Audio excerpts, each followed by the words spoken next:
Teacher Effectiveness Research, Part 3, Teacher Behavior and Student Achievement. This is research by Brophy and Good from 1986. It is process product, what teacher behaviors, process, led to better student product, achievement test scores. These are the 4 areas. This is an advanced organizer showing you what is to come. First of all, quantity and pacing of instruction. The amount learned is related to the opportunity to learn. The quantity of material covered, at a reasonable pace, mind you, is related to how much is learned. That seems rather obvious. But again, we have to keep in mind the pacing of instruction. It doesn't simply mean to just cover more. We'll talk about that later. But what you cover is important.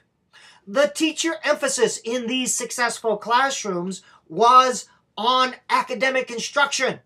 That is what the teacher saw as his or her role. They expected students to master the curriculum. The major amount of class time was allocated to instruction. These teachers were very businesslike. They spent very little time on personal adjustment and wasted time in the classroom. Students spent their time in class engaged in learning activities versus passively listening, sitting and listening, being passively engaged. We call this time on task. That's the time students spend engaged in learning activities. The teacher is organized, has a well-managed classroom. These all lead to higher time on task ratios.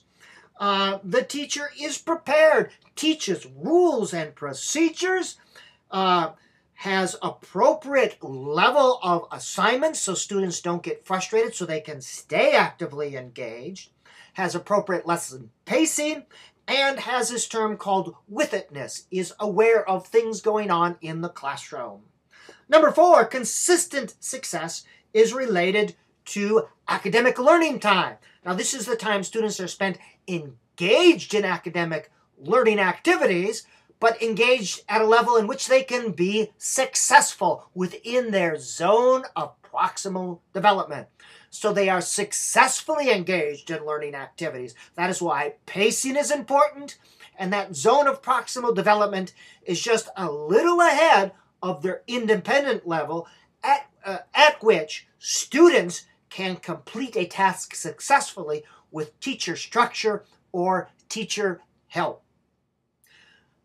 Third part of this is students are able to make continuous progress in small steps, and they can see their progress. And the fourth one, when you ask questions, and again, this is related to consistent success within their academic zone of proximal development, questions in a discussion, students should be able to answer with about a 75% success ratio. As well, seat work. Students should be able to complete their seat work with about a 90 to 100% success ratio. Seat work is like homework assignments that they are doing by themselves. And the purpose of seat work is not to test students or challenge students. It should be practice of things they have already learned. Number 5, the teacher actively teaches. Imagine that. If students are doing an independent activity, the teacher is still there to supervise. The teacher doesn't depend simply on independent activities or group work for students to learn something. Independent and group activities are planned and supervised, not checkout time. So the teacher takes the major responsibility for actively teaching. Does not rely on a video or a computer program or some other thing. The teacher says, I am responsible for making sure you have this information, this knowledge, this content. All right, the next one we will look at transmission and lecture. This is the end just of the first part.